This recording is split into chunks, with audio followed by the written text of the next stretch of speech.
এর মধ্যে যে বিষয়টি ফুটে উঠবে, যারা 5 ওয়াক্ত সালাত আদায় করছেন হেফাজতের সাথে, শুধু আদায় নয়, যারা 5 ওয়াক্ত সালাতকে হেফাজত করছেন তারাই কেবল নাজাত পাবেন, আর যারা এই সালাতকে নষ্ট করে দিচ্ছে তারা কাল কিয়ামতের মাঠে ক্ষতিগ্রস্ত হবে। এবং এই আলোচনা সব থেকে বেশি কঠিন হবে ওই সমস্ত ভাইদের জন্যে যারা একেবারেই সালাত আদায় করেন না, সালাত ছেড়ে দিয়ে বসে আছেন। আপনাদের ধারণা যে আপনারা নাজাত পেয়ে যাবেন, এটা আপনাদের একটা ভ্রম মাত্র। বরং যতগুলো দলিল কোরআন হাদিসে এই সালাত সংক্রান্ত রয়েছে, প্রত্যেকটা দলিল আপনার বিপক্ষে যাচ্ছে। এমনকি বেনামাজি সম্পর্কে কুফুরির ফতোয়া লেগে আছে। আপনি যদি সতর্ক না হন, তওবা করে যদি মরতে না পারেন, তাহলে আপনার নাজাত নসিব হবে না, এমনটাই দলিলে আমরা পাচ্ছি। অতএব এই আলোচনা থেকে আপনি অন্তত সতর্ক সাবধান হবেন, যাতে করে মরার আগ পর্যন্ত আপনি এই 5 ওয়াক্ত সালাত যেন আপনারা না ছোটে, আপনি আজকে থেকে সে প্ল্যান করে নেন, সে নিয়ত করে নেন। আল্লাহ সুবহানাহু ওয়া তাআলার কাছে তৌফিক কামনা করবেন। এই দাবি নিয়ে আজকে আমি সংক্ষিপ্ত আকারে কিছু কথা আপনার কাছে পেশ করব। সালাত সংক্রান্ত যত কথা কোরআন এবং হাদিসে রয়েছে, তার মধ্য থেকে সব থেকে মূল ইম্পর্ট্যান্ট একটা গুরুত্বপূর্ণ কথা হচ্ছে, সালাত শুধু আমলের মতো নয়, বরং সালাত হচ্ছে আপনার ঈমান। ঈমান যেমন অন্তরে লুকিয়ে থাকে আর ওটাকে আপনাকে মুখে প্রকাশ করতে হয়, তেমনি সেটাকে আপনার অঙ্গ প্রত্যঙ্গের মাধ্যমে প্রকাশ করতে হবে। আর সেই প্রকাশকারী ইবাদতটি হচ্ছে আপনার সালাত। কোরআন হাদিসে আল্লাহর ভাষায় আল্লাহ সুবহানাহু ওয়া তাআলা সালাতকে ঈমান বলে আখ্যায়িত করেছেন। ইমাম বুখারী রাহিমাহুল্লাহ এই বিষয়টাকে প্রতিষ্ঠিত করার জন্যে তিনি তার কিতাবে ঈমানের অধ্যায়ে একটি পর্ব কায়েম করেছেন, যেটা আপনি ইমাম বুখারীর 2 নম্বর অধ্যায় কিতাবুল ঈমান তার 30 নম্বর পর্বে পেয়ে যাবেন। বাবু আসসালাতু মিনাল ঈমান। তিনি বলেছেন যে সালাতটাই হচ্ছে ঈমান। এই ভাষা দিয়ে তিনি একটি পর্ব উল্লেখ করেছেন, যেটা 30 নম্বর পর্বে আপনি পেয়ে যাবেন। এবং তিনি দলিল স্বরূপ আল্লাহ সুবহানাহু ওয়া তাআলার সেই আয়াত উল্লেখ করেছেন, যে আয়াত আল্লাহ সুবহানাহু ওয়া তাআলা সূরা বাকারার 143 নম্বর আয়াতে উল্লেখ করেছেন। সেই ঘটনাটি ছিল কিবলা পরিবর্তন হয়ে যাওয়ার ঘটনা, সেদিকে আমরা যাচ্ছি না। ঘটনাটি ছিল বিগত 13 থেকে 17 মাস তারা কিবলা বাইতুল মুকাদ্দাসের দিকে ফিরে সালাত আদায় করেছিলেন সাহাবায়ে কেরামরা। আল্লাহ বলেছেন, এবার আপনি ঘুরিয়ে নেন, যেখানেই থাকেন না কেন, বাইতুল্লাহর দিকে, কাবার দিকে। যখনই ঘুরে গেছে, অনেকের মনে একটা চিন্তা ছিল যে এতদিন যে আমরা সালাত আদায় করেছি, তাহলে সেই সালাত কি হবে? আল্লাহ সুবহানাহু ওয়া তাআলার পক্ষ থেকে সেই কথাটাই এইভাবে বলেছে, ওয়ামা কানা আল্লাহু লিইউদিয়া সালাতাকুম। এইভাবে বলতে হতো, আল্লাহ সুবহানাহু ওয়া তাআলা যে আল্লাহ এমন নন যে আল্লাহ তোমাদের সালাতকে নষ্ট করে দেবে। সেখানে আল্লাহ সুবহানাহু ওয়া তাআলা সালাতাকুম না বলে ঈমানাকুম বলেছে। ইমাম বুখারী রাহিমাহুল্লাহ ওই জুমলাটা দিয়েই তিনি এই অধ্যায় কায়েম করেছেন। তিনি বলেছেন যে সালাত হচ্ছে ঈমান। কেননা আল্লাহ সুবহানাহু ওয়া তাআলা বলেছেন, মা কানা আল্লাহু লিইউদিয়া ঈমানাকুম, আল্লাহ তোমাদের ঈমানকে নষ্ট করে দিবেন না। তার মানে তোমাদের যে বিগত সালাত তোমরা আদায় করেছ, সেই সালাত নষ্ট হয়নি, সেটা বহাল রয়েছে। সেই ওই ইবাদতের নেকি পূর্ণ মাত্রায় তোমরা পাবে। সেই জায়গায় আল্লাহ সালাত না বলে ঈমান বলেছে। এটা অনেকটা আপনার দৃষ্টি এইদিকে দেওয়া উচিত যে আল্লাহ সুবহানাহু ওয়া তাআলা সালাতকে ঈমান বলেছে, অন্য কোনো ইবাদতকে ঈমান বলেনি। এমনকি রাসূলুল্লাহ সাল্লাল্লাহু আলাইহি ওয়াসাল্লাম থেকে অসংখ্য হাদিস রয়েছে তাদের সম্পর্কে, যে যারা সালাত ছেড়ে দেবে তাদের কুফরি হওয়াতে কোনো সন্দেহ নাই, যেখানে রাসূলুল্লাহ সাল্লাল্লাহু আলাইহি ওয়াসাল্লাম সালাতকে মাপকাঠি করেছে ঈমান এবং ইসলামের মাঝে, সালাতকে মাপকাঠি করা হয়েছে। এই মর্মে ইমাম মুসলিম রাহিমাহুল্লাহ তিনিও তার কিতাবের ঈমানের মধ্যে এই হাদিস এনেছেন, যে এই হাদিস হচ্ছে সেই ব্যক্তি সম্পর্কে যারা সালাত ছেড়ে দেয়, তাদের মধ্যে তাদের পাপ সম্পর্কে কুফরি শব্দ রয়েছে। এই ভাষা দিয়ে তিনি পর্ব কায়েম করেছেন, যারা ইমাম মুসলিম রাহিমাহুল্লাহর কিতাবটাকে রচনা করেছেন তার পক্ষ থেকে। এবং তিনি হাদিস এনেছেন জাবির বিন আব্দুল্লাহ, জাবির রাদিয়াল্লাহু তাআলা তিনি বলছেন, সামিআতু রাসূলুল্লাহ সাল্লাল্লাহু আলাইহি ওয়াসাল্লাম ইয়াকুল বাইনাল আবদি ওয়াশ শিরকি ওয়াল কুফরি তারকাস সালাত। আল্লাহর বান্দা এবং কুফর এবং শিরকের মাঝে অন্তরাল হচ্ছে সালাত। আরেক জায়গায় আছে বাইনা শিরকি ওয়াল কুফর আউল কুফর, দুইটা শব্দ আছে, ওয়া এবং আও, দুই অর্থে ব্যবহার করা হয়। হয় এটা অথবা এটা, অথবা এটা এবং এটা, দুইটাই। তো রাসূলুল্লাহ সাল্লাল্লাহু আলাইহি ওয়াসাল্লাম বলেছেন, বাইনাল আবদি ওয়া শিরকি ওয়াল কুফর, শিরক আর কুফরের মধ্যে পার্থক্যকারী হচ্ছে সালাত। অথবা বর্ণনাটা এইভাবে হবে যে ঈমান আর শিরকের মাঝে অথবা ঈমান এবং কুফরের মাঝে পার্থক্য হচ্ছে সালাত ছেড়ে দেয়া। এটা ইমাম মুসলিম কোট করেছেন, তার ঈমানের অধ্যায়ে আপনি হাদিসটা পেয়ে যাবেন 148 এবং 149। এই কথাটাই ইমাম তিরমিজি রাহমাহুল্লাহ কোট করেছেন বাইনাল ঈমানি ওয়াল কুফর, বা বাইনাল কুফরি ওয়াল ঈমান তারকুস সালাহ। ঈমান এবং কুফরের মাঝে পার্থক্যকারী হচ্ছে সালাত। কেমন হবে? যখনই আল্লাহ সুবহানাহু ওয়া তাআলার পক্ষ থেকে, আল্লাহর পক্ষ থেকে ডাক দেওয়া হবে হাইয়া আলাস সালাহ, আসো সালাতের দিকে, হাইয়া আলাল ফালাহ, এটাই তোমার নাজাতের দিক, তখন কেবলমাত্র মাঠ থেকে, জমি থেকে, কাজকর্ম থেকে তারাই মসজিদের দিকে ছুটে আসবে যারা ঈমানদার, যারা আল্লাহর প্রতি ঈমান রাখে, তারাই কেবল ছুটে আসবে। আর যারা পরকালে বিশ্বাসী নয় তারা তাদের কাজে ব্যস্ত থাকবে। এটা হচ্ছে মূল বিষয়, যে আজান হলো আপনার এবং কাফেরের মাঝে পার্থক্যকারী। পুরো মাঠের মধ্যে, মার্কেটের মধ্যে, সব জায়গায় কে হিন্দু, কে মুসলিম, কে খ্রিস্টান, কে বৌদ্ধ চিনা যায় না চেহারা দেখে, পোশাক দেখে, কর্ম দেখে চিনা যায় না। কখন চিনা যাবে? নামাজের ওয়াক্তটা হতে দেন, যেমনি হয়ে যাবে হাইয়া আলাস সালাহ, আসো সালাতের দিকে, কেবলমাত্র এই টিমের মাঝে যারা মুসলিম তারাই দেখবেন কেবল মসজিদের দিকে আসতে আছে, তারাই কেবল সালাতের দিকে আসতে আছে। আর বাকি যারা আছে তারা তাদের ধর্মের সাথে কোনো সম্পর্ক নাই, সালাতের সাথে তারা থেকে যাবে। তখন আপনি বুঝতে পারবেন যে এই লোকগুলো হচ্ছে মুসলিম আর এই লোকগুলো হচ্ছে অমুসলিম। এভাবে পার্থক্য করতে হবে। তো সালাতকে সে মানদণ্ড দেওয়া হয়েছে যে সালাত হচ্ছে বান্দা এবং কুফরের মাঝে পার্থক্যকারী। এটা ছিল একটা হাদিস যেটা ইমাম মুসলিম রাহিমাহুল্লাহ তিনি তার কিতাবুল ঈমানের মধ্যে 35 নম্বর পর্বে এনেছেন। হাদিস যেমনটা বলেছি 148 এবং 149 নম্বর। যদি কেউ, কয়েকজন বিজ্ঞ আলেম এই কুফুরিকে বড় কুফুরি মনে করেন না, যেমন তাদের মধ্যে একজন হচ্ছে নাসিরউদ্দিন আলবানী।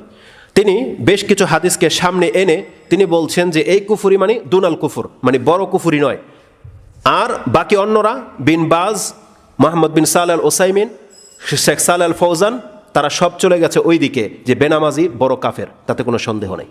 তাদের কিতাবে ফতোয়া তারা দিয়ে গেছে যে বেনামাজি কাফের, বেনামাজির জবাইকৃত পশুর গুস্ত খাওয়া যাবে না, তাদের সাথে নামাজি কোনো মহিলার সম্পর্ক জায়েজ হবে না, তাদেরকে মুসলিম কবরস্থানে দাফন করা জায়েজ হবে না। আপনি যদি মনে করেন যে এক নাসিরউদ্দিন আলবানী রাহিমাহুল্লাহ তার ফতোয়া যদি আপনি দিয়ে বেঁচে যান, আলহামদুলিল্লাহ, কাল কিয়ামতের মাঠে বেঁচে যেতে পারবেন। আর যদি ফতোয়াটা চলে যায় ওই 3 ইমামের দিকে, তাহলে আপনাকে নাজাত কেউ দিতে পারবে না। অতএব আপনি সেই কথাগুলোকে কদর করার চেষ্টা করেন। যারা বলেছে বড় কুফরি নয়, তাদের দলিল কি?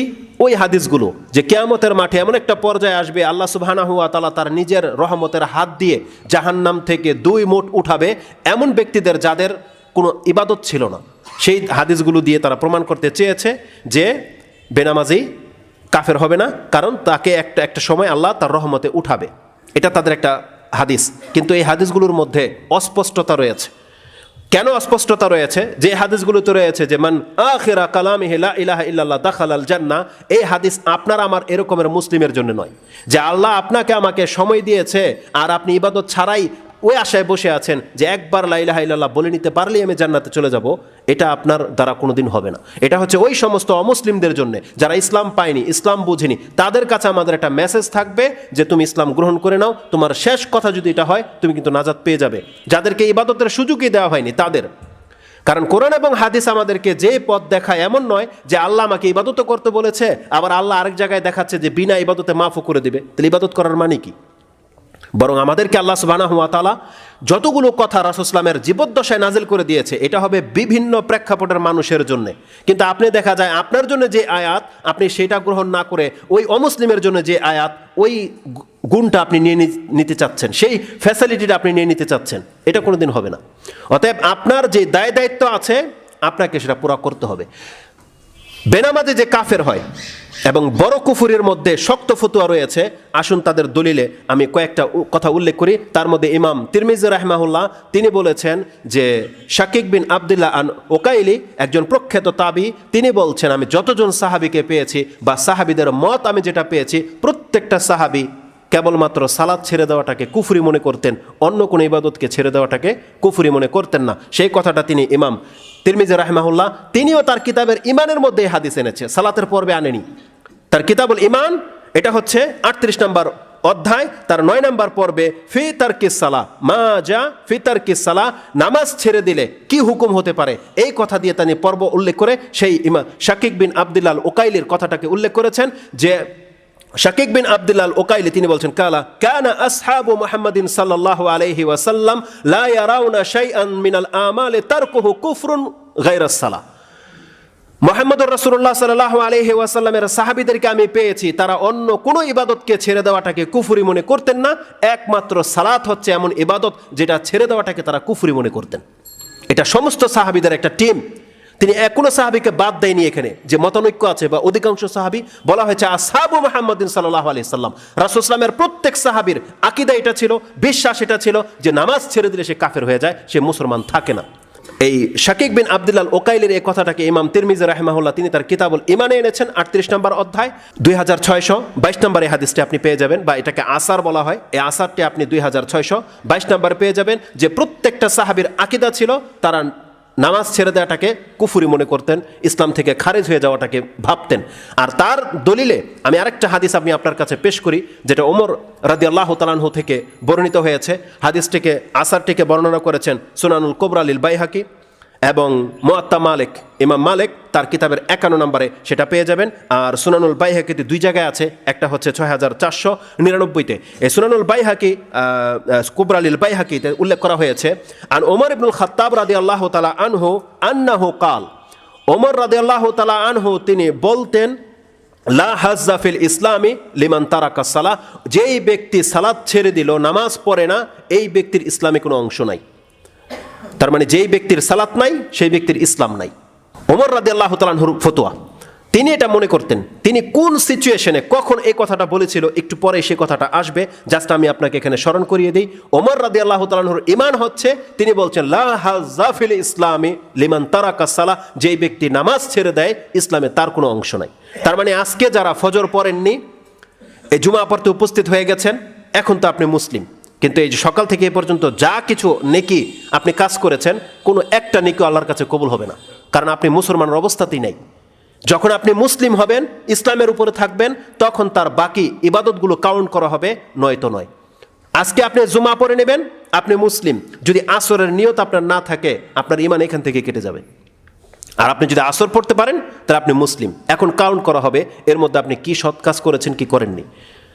ইসলামে কোনো অংশই নাই বলেছেন।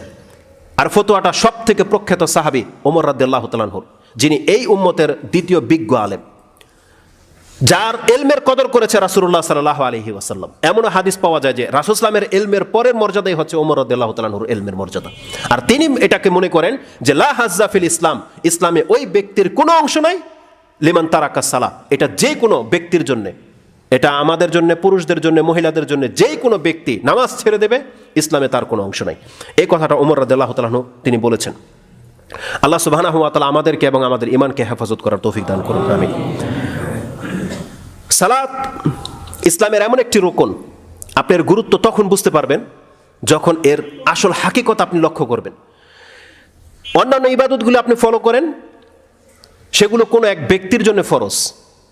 যারা সামর্থ্যবান তাদের জন্য যাকাত ফরজ, যারা সামর্থ্যবান মক্কা পৌঁছতে পারবে তাদের জন্য হজ ফরজ, যাদের শারীরিক ক্ষমতা আছে, প্রাপ্ত বয়স্ক হয়ে গেছে এবং রমজান মাস পেয়ে গেল, তাদের জন্য সিয়াম ফরজ, একটা কন্ডিশনের সাথে। কিন্তু আপনি লক্ষ্য করে দেখেন সালাত এমন একটা ইবাদত, আপনি যদি প্রমাণ করতে পারতেন যে হ্যাঁ সালাত অসুস্থ হলে মাফ হয়ে যায়, যুদ্ধের মাঠে মাফ হয়ে যায়, আমি বিছানায় শুয়ে আছি অপবিত্র অবস্থায় আমার সালাত মাফ হয়ে গেছে, যদি এই অবস্থাগুলোতে সালাত মাফ না হয়ে গিয়ে থাকে, আপনি সুস্থ আছেন, বিনা সালাতে আপনি মুসলিম দাবি করেন, এটা কি করে হতে পারে? কে শিক্ষা দিয়েছে আপনাকে, বা কে আপনার মনের মধ্যে এই চিন্তা ঢুকিয়ে দিয়েছে যে আপনি নামাজ না পড়েও মুসলিম? এটা কোত্থেকে, এই ফতোয়াটা নিলেন কোত্থেকে, পেলেন কোথায়? এটা কোন হুজুর বলেছে? এটা কোন কিতাবে আছে? এটা আপনি কোরআনের কোন আয়াত পেয়ে গেছেন যার মাধ্যমে প্রমাণ হয়ে যাচ্ছে যে আমি বেনামাজি হলেও আল্লাহ আমাকে নাজাত দিয়ে দিবে? কোথায় আছে সেটা? সে হাদিসটা কোনটা যার উপরে ভিত্তি করে আপনি বেনামাজি হয়ে বসে আছেন? কে আপনাকে উদ্ধার করবে? তো সালাতের সব থেকে বড় ব্যাপার হচ্ছে, সালাত ইসলামের এমন একটা রুকুন বলা হয়েছে। আমরা দাঁড়িয়ে থাকি কিসের উপরে? আমাদের পায়ের উপরে, তাই না? আমাদের যদি পা না থাকে আপনার শরীর দাঁড়াতে পারবে? পারবে না। প্রত্যেকটা প্রাণী পায়ের উপরে দাঁড়িয়ে থাকে। ইসলামের মধ্যে একটা প্রাণীর সাথে তুলনা করা হয়েছে, আমাদের মস্তক যেটা মাথা, এটাকে বলা হয়েছে ইসলাম। তার মানে যার মাথা নাই তার বডির কোনো মূল্য নাই, আছে কোনো মূল্য নাই। আর যার মাথা আছে, বডি আছে, কিন্তু পা নাই, সে দাঁড়াতে পারবে কোনোদিন? কোনোদিন দাঁড়াতে পারবে না। ধরে নেন এই বিল্ডিং, এই বিল্ডিং এর একটা রাস মাথা আছে, সেটা কি? ছাদ। কিন্তু এগুলো টিকে আছে কিসের উপরে? এই পিলারের উপরে। আপনি যেমন পিলার দিয়েছেন, ছাদ দেননি, এটা যেমন বিল্ডিং বলেন না, তেমনি ছাদ দিয়েছেন, পিলারগুলোকে ভেঙে দেন, রেজাল্ট কি?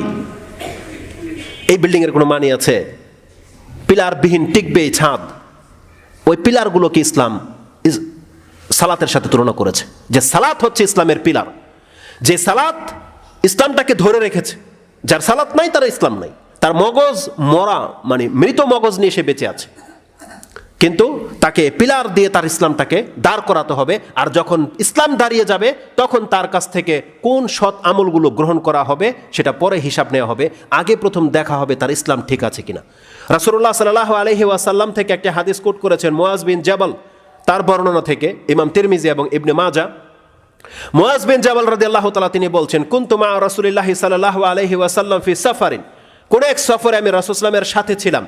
ফাকালা রাসূল সাল্লাল্লাহু আলাইহি ওয়াসাল্লাম, তিনি আমাকে বললেন, আলা উখবিরুকা বিরাসিল আমরি কুল্লিহি ওয়া আমুদিহি যিরওয়াতি সানামিহি, আমি কি তোমাকে বলবো এক প্রত্যেকটা বিষয়ের মাথা কি, এবং প্রত্যেকটা বিষয়ের পিলার কি, এবং প্রত্যেকটা বিষয়ের উচ্চ স্থানটা কি?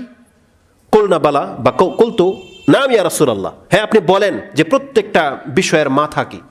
তখন রাসূলুল্লাহ সাল্লাল্লাহু আলাইহি ওয়াসাল্লাম বলছেন, রাসুল আমরি কুল্লিল ইসলাম, রাসুল আমরিল ইসলাম, প্রত্যেকটা কিছুর মাথা হচ্ছে ইসলাম। ও আমুদহু আস-সালাত, রাসূলুল্লাহ বলছেন ইসলামের পিলার হচ্ছে সালাত। এখানে দেখেন হজের কথাও আসে নাই, জাকাতের কথাও আসে নাই, সিয়ামের কথা আসে নাই, একটা মাত্র গুণ রাসূলুল্লাহ প্রকাশ করেছে, সেটা হচ্ছে সালাত। সালাত হচ্ছে ইসলামের পিলার। ওয়া যিরওয়াতু সানামিহি আল জিহাদ, এবং প্রত্যেকটা কিছুর উচ্চতর একটা স্থান থাকে, যেটা শর্টকাট মানুষ সেখানে পৌঁছে যাবে। রাসূল সাল্লাল্লাহু আলাইহি ওয়াসাল্লাম বলছেন সেই উচ্চতর জায়গায় পৌঁছতে হলে আপনাকে জিহাদ করতে হবে। জিহাদ আপনাকে খুব দ্রুত সেই জায়গায় পৌঁছে দেবে, যে জায়গায় পৌঁছতে বহু মেহনত করতে হয়। কিন্তু জিহাদ এমন একটা ইবাদত যেটা করতে পারলে আপনি খুব দ্রুত সেখানে পৌঁছে যাবেন, শর্টকাট রাস্তা। ইসলাম টিকে থাকার পরে জিহাদ হলো এমন একটা ইবাদত যেটা আপনাকে এমন মর্যাদায় নিয়ে যাবে যে কোনো ব্যক্তি দীর্ঘকাল ইবাদত করে হয়তো সেখানে পৌঁছতে পারবে না। এটা হচ্ছে সানামহু আল জিহাদ। সুউচ্চতর স্থানটা হচ্ছে জিহাদের জন্য রেখে দেওয়া হয়েছে। এই হাদিসটাকে ইমাম তিরমিজি রাহিমাহুল্লাহ তিনি তার কিতাবুল ইমানের মধ্যে এনেছেন। হাদিস নাম্বার হচ্ছে 2616, মানে 2616, এবং ইবনে মাজাতে হাদিসটিকে ফিতনার অধ্যায় এনেছেন 3997-তে, 3973-এ রয়েছে। এই সালাত ইসলামের এমন একটি খুঁটি বলা হয়েছে, যেই খুঁটিটা কোনো একটা অবস্থাতে মাফ হয়ে যায় না। যেমনটা আপনাকে বলেছি, কোনো একটা অবস্থাতে আপনি দেখাতে পারবেন না যে মাফ হয়ে গেছে। যেখানে ইমান মাফ, সেখানে সালাতও মাফ। এই কথাটা বোঝার চেষ্টা করেন। যেখানে আপনার ইমান মাফ হয়ে যাবে, সেখানে আপনার সালাতও মাফ হয়ে যাবে। ইমান মাফ হয়ে যাবে যখন কোনো ব্যক্তি বেহুশ হয়ে যায়। যখন কোনো ব্যক্তি বেহুশ হয়ে যায়, তাহলে তার কাছ থেকে তলব করা হবে না তুমি মুসলিম কি মুসলিম নও, কারণ সে বেহুশ, অজ্ঞান হয়ে গেছে। এখন তার কাছ থেকে সেটা তলব করা হবে না। এখন যে অবস্থায় সে আছে এটাই তার হুকুম, সে মুসলিম।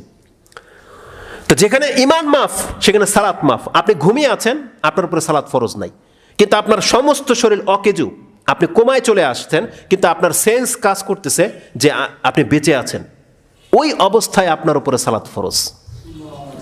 আপনার হাত চলে না, পা চলে না, সেজদা মাফ, রুকু মাফ, বৈঠক মাফ, ইশারা মাফ, সব মাফ। শুধুমাত্র আপনার সংকল্প চলবে যে আপনি এখন সালাতে আছেন, আপনি এখন তাকবীর পাঠ করলেন, আপনি এখন রুকু করলেন, আপনি এখন সেজদা করলেন, শুধু চোখের ইশারা চলবে, আর কিছুই চলবে না।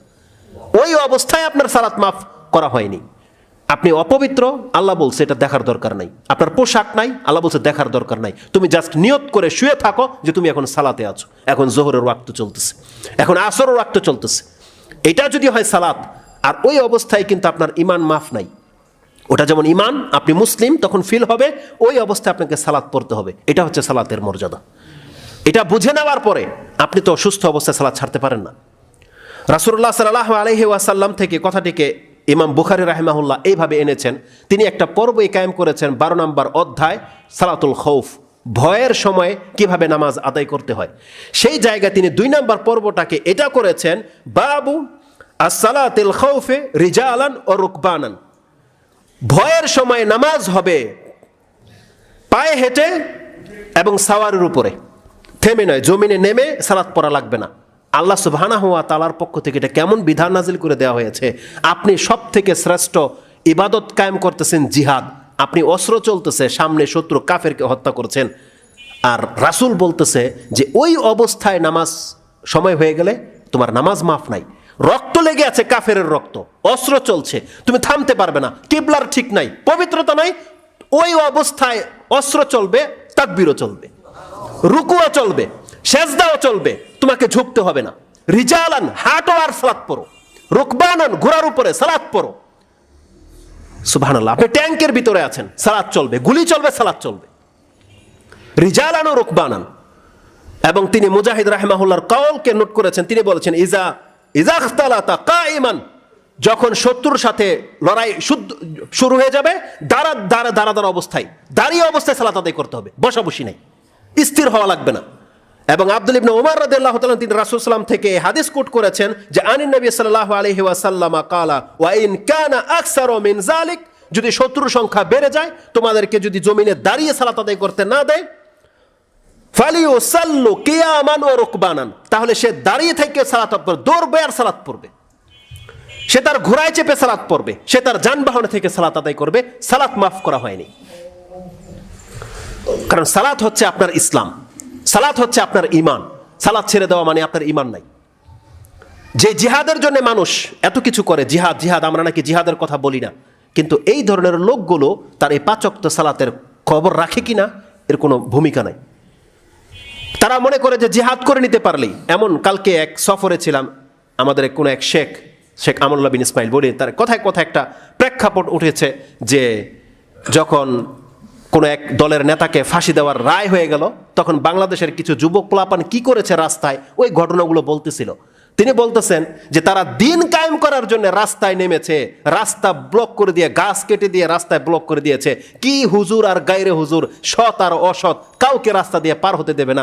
এরা দিনের কায়েম করবে, এরা দিন প্রতিষ্ঠা করবে। যে চিনে না কে ধর্মের লোক কে অধর্মের লোক, ওরা শুধু নিজের স্বার্থের জন্য কাজ করে। আরে যদি আপনি দিন প্রতিষ্ঠা করার জন্য রাস্তায় নেমে থাকেন, তাহলে একটা দাড়িওয়ালা হুজুরকে দেখে আপনি বোঝা যান না যে এটা সালাতি লোক, সে ইসলামের পক্ষের, সে আমাদের পক্ষের, এটা বোঝেন না আপনি? তার রাস্তা আপনি বন্ধ করে দেন, তাহলে আপনার দ্বারা কিসের দিনের সেফ, কিসের রাজনীতি করেন আপনি? এক তো রাস্তা বন্ধ করতে রাসূল নিষেধ করেছে, উপরন্তু একজন নামাজিকে দেখে একজন আলেমের গাড়ি আপনি আটকে দিয়ে বলতেছে এখান থেকে যেতে পারবি না, ঘোর। এটা ভাষা? আপনারা জিহাদ করবেন, আপনারা দিন কায়েম করবেন, সুবহানাল্লাহ। তো সালাত হচ্ছে সব থেকে ইম্পর্টেন্ট বিষয়। জিহাদ করেন, জিহাদ আমাদের উপর ফরজ হয়ে আছে, যখন সময় হবে আমাদেরকে জিহাদ করতে হবে, কিন্তু জেনে নেন আপনার সালাত মাফ নাই। সালাত আপনাকে আদায় করতেই হবে, এটা আপনাকে ঈমান বলা হয়েছে। এই সালাত সম্পর্কে আরো বহু স্ট্রং কথা কিছু রয়েছে, সুবহানাল্লাহ। আল্লাহ সুবহানাহু ওয়া তাআলার দয়া যে এটা, যে আল্লাহ বলছে তোমার পবিত্রতা লাগবে না, রুকু মাফ, সেজদা মাফ, সব মাফ, বান্দা তুই শুধু আমার সামনে দাঁড়িয়ে বল যে আল্লাহ আমি তোমার ইবাদতে লিপ্ত। আল্লাহ বলছে এটা কবুল করে নেব আমি। এটা হচ্ছে সালাত। এই সালাত সম্পর্কে আরো একাধিক যে বিষয়গুলো রয়েছে, এই অসুস্থতাকে আপনি ফিল করেন যে একজন অসুস্থ ব্যক্তির এত কষ্টে থাকে। আপনি দেখতে পান কিছু ইমার্জেন্সির এমন ব্যক্তিকে যার মাস্ক পরে আছে বা অক্সিজেন লাগানো আছে, কিন্তু সে নামাজের ভঙ্গি করে নামাজ আদায় করতেছে, অনেকে সেটা ছবি তুলে সেন্ড করে।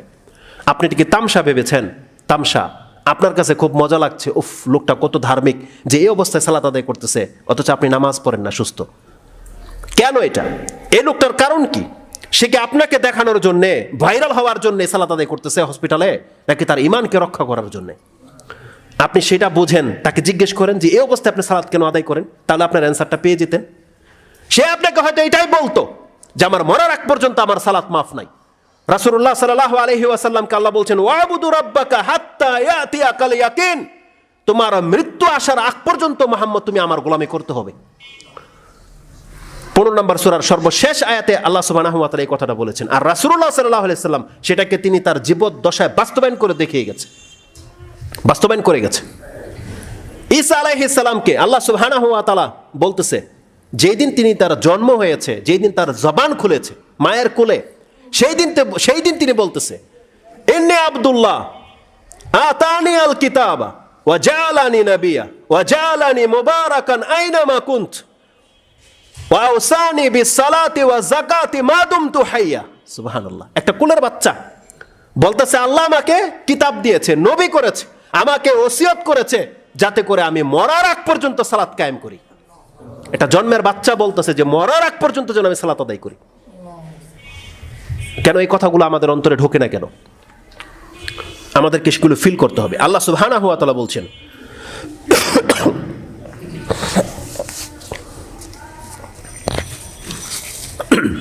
তো ঈসা আলাইহিস সালামের এই কথাটা আপনি পেয়ে যাবেন সূরা মারইয়াম 19 নম্বর সূরার 31 নম্বর আয়াতে, যে তিনি বলেছিলেন যে ওয়া আওসানি, আমাকে ওসিয়ত করা হয়েছে আমি যেন সালাত কায়েম করি, যাকাত আদায় করি, মা দুমতু হাইয়া, যতদিন পর্যন্ত আমি পৃথিবীতে বেঁচে থাকি। এটা আদেশ করা হয়েছে। মুহাম্মদুর রাসূলুল্লাহ সাল্লাল্লাহু আলাইহি ওয়াসাল্লাম তিনি বাস্তবায়ন এটা করে গেছে। আয়েশা রাদিয়াল্লাহু তাআলা আনহা থেকে একটা হাদিস, সেটা আপনারা হয়তো সবাই জানেন, জাস্ট আমি এই আলোচনায় স্মরণ করিয়ে দিই। আয়েশা রাদিয়াল্লাহু তাআলা তিনি বলছেন, রাসূল সাল্লাল্লাহু আলাইহি সর্বশেষ সালাত যেটা ছিল জামাতে, সর্বশেষ সালাত, সেই দৃশ্যটা কেমন ছিল তিনি বয়ান করতেছেন। লাম্মা মারিদা রাসূলুল্লাহ সাল্লাল্লাহু আলাইহি ওয়াসাল্লাম মারাদাহুল্লাযী ইয়ামুতু ফিহি মুরু আবু বকরিন আইয়ুসাল্লিয়া বিন-নাস, আবু বকরকে বলা হোক আবু বকর যেন মানুষকে নামাজ পড়িয়ে দেয়। তার মানে মুহাম্মদ সাল্লাল্লাহু আলাইহি ওয়াসাল্লাম আর জায়গাতে আসার ক্ষমতা তার নাই। বলছেন যে আযান হয়ে গেছে, আবু বকরকে আদেশ করা হোক তিনি যেন জামাতে নামাজটা পড়িয়ে নেয়। রাসূলুল্লাহ সাল্লাল্লাহু আলাইহি ওয়াসাল্লামের আদেশে আবু বকর রাদিয়াল্লাহু তাআলা আনহু তিনি নামাজে গিয়ে দাঁড়ালেন। ফাসাল্লাহ, তিনি নামাজ পড়তেছেন এই অবস্থায়। ফাওয়াজাদান নবী সাল্লাল্লাহু আলাইহি ওয়াসাল্লাম ফি নাফসিহি খিফাতুন, তিনি তার অবস্থাটাকে একটু রিল্যাক্স ফিল করলেন, মনে হচ্ছে যে তিনি দাঁড়াতে পারবেন, এমনটা অনুভব করলেন রাসূল সাল্লাল্লাহু আলাইহি ওয়াসাল্লাম। তিনি বেহুশ ছিলেন, জ্ঞান ফিরেছে। তখন তার মনে হলো যে কেন মনে হচ্ছে যে তিনি দাঁড়াতে পারবেন, এমনটা ফিল হয়েছে। মিন নাফসিহি খিফা, কিছুটা অনুভব তিনি স্বস্তি ফিল করেছেন। ফাখারাজা, দাঁড়িয়ে গেলেন। ফাখারাজা ইউহাদা বাইনা রাজুলাইনে, দুইজন ব্যক্তির কাঁধে বর করে তিনি ঘর থেকে বেরোলেন, তার হুজরা থেকে নামাজের উদ্দেশ্যে বেরোলেন। সেই দৃশ্যটা বলছেন, কাআন্নী আনজুরা রিজলাইহি, আমি রাসূল সাল্লাল্লাহু আলাইহি ওয়াসাল্লামের সেই কদম দুটাকে দেখতে পাচ্ছি, রিজলাইহি তাখুত্তানে মিনাল ওয়াজা, তার অসুস্থতার কারণে পা দুইটা যে উঠতেছে না, এই যে দুইজনের কাঁধে ভর করেছে আর পা দুইটা যে এইভাবে রয়েছে, তারা দুইজনে টেনে নিয়ে যাচ্ছে, আর বালুতে সেই পা দুইটা হেঁচড়িয়ে গিয়ে মিম্বরের কাছে বসিয়ে দেওয়া হয়েছে। দাঁড়ানোর কোনো ক্ষমতা নাই, শুধুমাত্র সেন্স আছে যে আমি জীবিত। রাসূলুল্লাহ সাল্লাল্লাহু আলাইহি সাল্লাম তিনি শুধু সেন্স কাজ করতেছে যে আমি জীবিত, আর তার পা চলতেছে না। দুইজনের কাঁধে ভর করে দিয়ে তাকে টেনে আবু বকরের বাম পাশে বসিয়ে দেওয়া হয়েছে। ইমাম কোন পাশে বসে? বাম পাশে থাকবে। তো রাসূল সাল্লামকে বাম পাশে বসিয়ে দেওয়া হয়েছে। মুসলিমের বর্ণনায় রয়েছে, ফাকামা ইউহাদা বাইনা রাজুলাইনে ওয়া রিজলাহু তাখুত্তানি ফিল আরদ, আয়েশা রাদিয়াল্লাহু তাআলা তিনি বলছেন তাকে টেনে মিম্বর পর্যন্ত নিয়ে যাওয়া হয়েছে, আর তার পা দুইটা জমিনে দাগ টেনে রেখে গেল। এটা আয়েশা রাদিয়াল্লাহু তাআলা বলছেন। তখন তিনি তাকে বসিয়ে দেওয়া হয়েছে। ওই অবস্থায় এটা ছিল রাসূলুল্লাহ সাল্লাল্লাহু আলাইহি ওয়াসাল্লামের সর্বশেষ সালাত। সুম্মা উতিয়া বিহি হাত্তা জালাসা ইলা জামবিহি, তাকে আবু বকর সিদ্দিকের সামনে বসিয়ে দেওয়া হয়েছে। তাকে দেখে আবু বকর সিদ্দিক সালাত আদায় করতেছেন, আর আবু বকর রাদিয়াল্লাহু তাআলা আনহু তাকবীর পাঠ করে মুকাব্বির হয়ে সবাইকে তালকিন করতেছেন। এটা ছিল রাসূল সাল্লাল্লাহু আলাইহি ওয়াসাল্লামের জীবনের সর্বশেষ সালাত, যার জবান থেকে তাকবীর পর্যন্ত উচ্চারিত হচ্ছিল না, যার তাকবীরের ইশারা দেখে আবু বকর তাকবীর দিচ্ছিলেন, আর আবু বকর রাদিয়াল্লাহু তাআলা আনহুর তাকবীর শুনে সাহাবায়ে কেরাম আজমাইন তারা সালাত আদায় করেছিলেন। এটা ছিল রাসূল সাল্লাল্লাহু আলাইহি ওয়াসাল্লামের জীবনের সর্বশেষ সালাত। এই হাদিসটাকে ইমাম বুখারী রাহিমাহুল্লাহ তিনি তার কিতাবুল আযানের মধ্যে উল্লেখ করেছেন। হাদিস হচ্ছে 6664 এবং ইমাম মুসলিম তিনি তার কিতাবুস সালাতের মধ্যে 827 নম্বরে উল্লেখ করে দিয়েছে। এটা ছিল রাসূল সাল্লাল্লাহু আলাইহি ওয়াসাল্লামের সেই আয়াতের বাস্তবায়ন যে আল্লাহ সুবহানাহু ওয়া তাআলা বলেছিলেন, ওয়াবুদু রাব্বাকা হাত্তা ইয়াতিয়াকাল ইয়াকিন, তোমার ইয়াকিন না আসা পর্যন্ত তুমি তোমার রবের গোলামি করে যেতে থাকো, সালাত আদায় করে যেতে থাকো। যেহেতু রাসূল সাল্লাল্লাহু আলাইহি ওয়াসাল্লামের ইয়াকিন ছিল যে আমি এখন পর্যন্ত জীবিত, তাই তিনি সালাত আদায় করে দেখিয়ে গেছেন। যতদিন পর্যন্ত আপনার সেন্স কাজ করবে আপনাকে ইবাদত করে যেতে হবে, এটা ছিল সালাতের হুকুম। রাসূলুল্লাহ সাল্লাল্লাহু আলাইহি ওয়াসাল্লাম জীবনের সর্বশেষ মুহূর্ত হচ্ছে এটা। আলী রাদিয়াল্লাহু তাআলা বলছেন, যখন তিনি নিজে সালাত পড়তে পারেননি, যখনই তার জ্ঞান হারিয়ে যেত, সেন্সলেস হয়ে যেত, যখনই জ্ঞান ফিরত, তার জবান থেকে সর্বশেষ আদেশসূচক যে শব্দটা আমি শুনেছি, আলী রাদিয়াল্লাহু তাআলা তিনি বলছেন, ওয়া আখিরু কালামি রাসূলিল্লাহ সাল্লাল্লাহু আলাইহি ওয়াসাল্লাম আসসালাতা আসসালাতা ওয়াত্তাকিল্লাহা ফীমা মালাকাত আইমানুকুম। তোমাদের সালাত এবং তোমরা আল্লাহকে ভয় করো, তোমরা যেই দাস দাসীর মালিক হয়ে গেছো দেখো তাদের সাথে তোমরা অত্যাচার করো না। এটা ছিল রাসূলুল্লাহ সাল্লাল্লাহু আলাইহি ওয়াসাল্লামের সর্বশেষ আদেশ যে তোমাদের নামাজ। এটা ইমাম তিরমিজি রাহিমাহুল্লাহ এবং ইমাম ইবনু মাজাহ উভয় কোট করেছেন। আবু দাউদেও রয়েছে হাদিসটি 5156 মানে 51-56 রয়েছে, এবং ইবনে মাজাতে হাদিসটি আপনি 2697 পাবেন। একটু আগেই বলেছিলাম ওমর রাদিয়াল্লাহু তাআলা আনহু তিনি কি বলেছিলেন, লা হাজ্জা ফিল ইসলামে লিমান তারাকাস সালাহ, যেই ব্যক্তি সালাত ছেড়ে দেয় তার ইসলামের কোনো অংশ নাই। আপনি কি জানেন, কেউ কি জানেন সেই ঘটনাটা যে ওমর রাদিয়াল্লাহু তাআলা আনহু কোন সিচুয়েশনে কখন এই কথাটা বলেছিলেন? আল্লাহু আকবার। কে না জানে যে ওমর রাদিয়াল্লাহু তাআলা আনহুকে মসজিদে নববীতে ফজরের সালাতে চাকু মারা হয়েছিল কয়েকটা ঘাই বল্লম দিয়ে। বলা হয়েছে যে তার খাদ্যনালী ফেরে গিয়েছিল, তাকে দুধ পান করানো হয়েছে, সেই দুধ খাদ্যনালী দিয়ে পেট দিয়ে বেরিয়ে গেছে। তখন তারা বুঝতে পেরেছে যে ওমর রাদিয়াল্লাহু তাআলা আনহুকে আর বাঁচানো যাবে না, কিন্তু আল্লাহ সুবহানাহু ওয়া তাআলা তাকে এই আঘাতের পরেও 1 দিন কি 2 দিন তাকে বাঁচিয়ে রেখেছিলেন। 2 দিন এই জমিনে তিনি বেঁচেছিলেন। যেই দিনে ফজরের তাকে আঘাত করা হয়েছে তার তো বিষাক্ত পুরা শরীর বিষে ভরে গেছে, কিন্তু সেই দিনের পরে রাত যখন এসেছে, একজন তাবী বলছেন মিসওয়ারা বিন মাখরামা তিনি বলছেন, আমি আখবারু আন্নাহু দাখালা আলা ওমর ইবনুল খাত্তাব, তিনি বলছেন সেই রাতে আমি ওমর রাদিয়াল্লাহু তাআলা আনহুর ঘরে প্রবেশ করেছি, আমি তার কাছে গিয়েছি। মিন লাইলাতিল্লাতি তুইনা ফিহা, যেই রাতে তাকে আঘাত করা হয়েছিল, তাকে চাকু মারা হয়েছিল, সেই দিনের রাতে আমি তার কাছে গিয়েছি।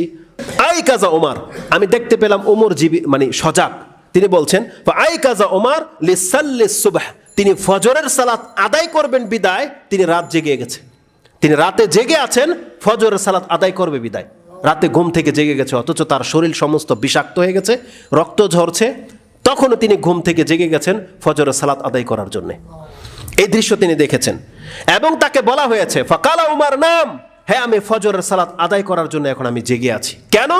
তখন তিনি বলেছিলেন নাম ওয়ালা হাজ্জা ফিল ইসলামি লিমান তারাকা সালাহ, কেন আমি ওমর জানি যেই ব্যক্তি সালাত ছেড়ে দেবে ইসলামে তার কোনো অংশ নাই। এটা তার জীবনের সর্বশেষ মুহূর্তে, তিনি কিছুক্ষণ পর মারা যাবেন, সেই ব্যক্তি ফজরের নামাজের জন্য জেগে আছেন এবং তিনি এই ফতোয়া দিয়ে যাচ্ছেন, এটা আমি এই জন্য করছি, আমি জানি আমার জীবন আছে, আমাকে সালাত আদায় করতে হবে। যেই ব্যক্তি সালাত ছেড়ে দেয় ইসলামে তার কোনো অংশ নাই। এই কথাটি আপনি কয়েকটা কিতাবে পেয়ে যাবেন, যেমনটা বলেছি ইমাম মুয়াত্তা মালিক তিনি তার 51 নম্বর হাদিসে পেয়ে যাবেন, বাংলা অ্যাপসের সাথে মিল পাবেন, এবং দারাকুতুনি সুনানুল দারাকুতুনির মধ্যে 1750 রয়েছে, এবং সুনানুল কুবরা লিল বাইহাকিতে রয়েছে, হাদিস হচ্ছে 1673। এই কথাগুলোর মধ্যে ওমর রাদিয়াল্লাহু তাআলা সেই ঘটনাটা রয়েছে যে তার রক্ত ঝরছে। সাহাবী কি বর্ণনা করছেন সে তাবী জানেন?